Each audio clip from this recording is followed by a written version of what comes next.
Kiberxavfsizlik bu shaxsiy va tashkilot ma'lumotlarini internetdagi hujumlardan himoya qilish jarayonidir.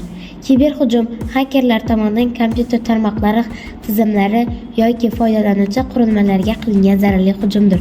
Kuchli parol va ikki bosqichli autentifikatsiya kiberhujumlarning oldini olishda muhim vositalardir.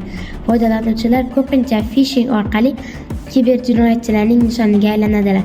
Kiberxavfsizlikka jiddiy qarash zamonaviy jamiyatda xavfsiz hayotning ajralmas qismidir.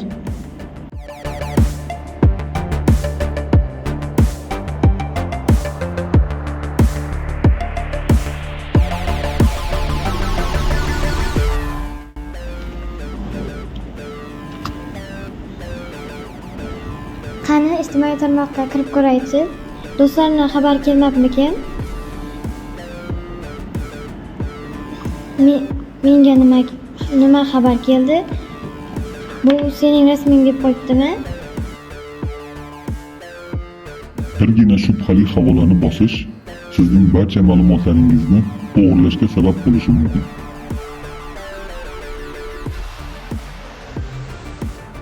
Hakerlar, ijtimoiy tarmoqlar, bank kartalari, hatto davlat sirlariga qadar yetib borishi mumkin.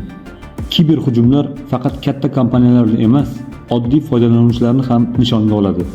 Ammo himoyalanish mumkin. Kuchli va murakkab parol yarating. Shubhali havolalarga kirmang. Ikki bosqichli himoyani yoqing. Antivirus dasturlaridan foydalaning. Unutmang, kiberxavfsizlik sizning qo'lingizda.